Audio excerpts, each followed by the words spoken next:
Welcome back to Garden Talk, brought to you by the Penn State Erie County Extension Master Gardeners. And again, today I'm your host, Mike Bailey, and I'm without my sidekick, Ellen, again today. So we'll get through this, okay? I hope Ellen's having an enjoyable time on her vacation with her family. So last time around, we talked about, some different garden layouts. We talked about the standard where you'd actually take a plot of ground and dig it up or till it up, and we talked about maybe mounding up some of that soil directly in that site, okay, so that, or maybe planting or tilling up narrow strips and mounding up the soil so that you could actually walk in between.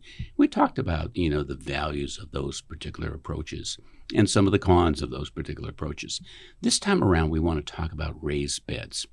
And like I alluded to in our last session, we use a lot of raised beds here in town, partially because the soil conditions at the sites that we use in Center City are not very good, because a lot of those sites have been where houses used to be, and when they tore things down, they didn't particularly care about how they backfilled things.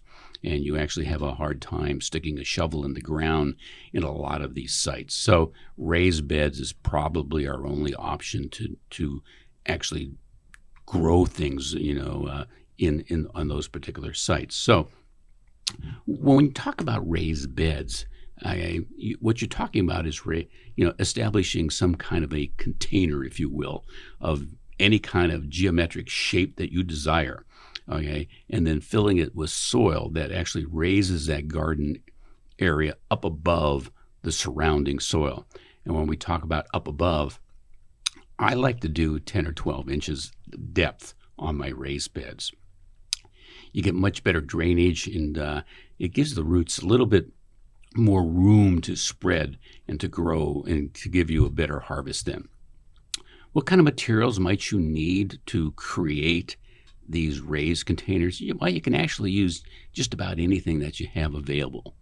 A lot of people use wood. Some people use metal. Some people use concrete blocks and bricks, rigid plastic, stones, etc. Anything that's, available to you that you can manage and accomplish the objective will work. But the idea is that when you come down to size, the idea with a raised bed is that you don't want to walk on the gardening soil. You want to be able to reach into that garden from both sides and be able to reach past the center line, if you will, so that there's no reason for you to actually walk into that gardening area and pack down the soil. Part of the idea with those raised beds is you have to want to keep the soil nice and loose and friable so that the roots, have plenty of opportunity to grow and spread, absorbing moisture and nutrients from the soil. So, and again, we already talked about the depth, that I like to keep it, 8 to 10 inches. So, when you make that raised bed, you need to fill it. I've been by some raised beds where, I look inside and I go, well, they hardly put any soil in the raised beds. Okay, that kind of defeats the purpose of the raised beds itself. So the other some of the pros of using a raised structure, is that it allows for really intensive gardening. If you look at the typical directions on the back of a seed packet, they'll tell you to keep the rows of certain things like carrots and beets and lettuces and spinach, about, maybe 8, 10, 12, 15 inches apart. But in a raised bed with proper care, you can put those things 2 inches apart. Put those rows 2 inches apart, and get very good productivity. So you really kind of increase the productivity per square foot, by this particular approach. And when we first started doing that, I kind of shocked Ellen a little bit, and I took the seeds and I just scattered it like I was scattering grass seed.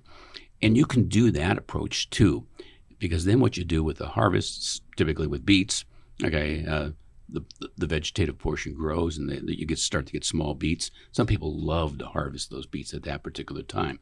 So you'll selectively pull out some things here and there, throughout that garden patch, if you will, and allow the others to grow and get bigger. And you can do that with carrots, and you can do that with your lettuce and the spinach also. And the nice thing about it is that they grow so close together that they shade the soil so that the weed seeds do not germinate. We do very little weeding in our raised bed gardens. And that's our desire. We try to make things as easy as possible when it comes to, our gardening practices. And it's also easier to control your pest, your four-legged ones anyways, okay, because you can put, pieces of fencing around those garden areas without too much trouble. It also gives you good access to monitor, that gardening site for insects and diseases. And like I said, it's also so much easier to control the weeds in those particular sites, because not only do the plants grow close together, but we also then put a lot of mulch under things like tomatoes and peppers, etc., to keep the soil splashing after a heavy rain, from splashing up on the leaves and spreading diseases. And you got to keep in mind when you're watering any kind of a garden, even your raised beds, that you don't water overhead. You put the water at the base of the plants. What are some of the cons of the raised beds? Well, a little extra cost for the materials if you don't have anything readily at hand. So I hope that kind of gives you a little bit of an overview of the different approaches. And like I said, we'll talk about container gardens next time when Ellen's back, because she loves that approach. So thank you for listening.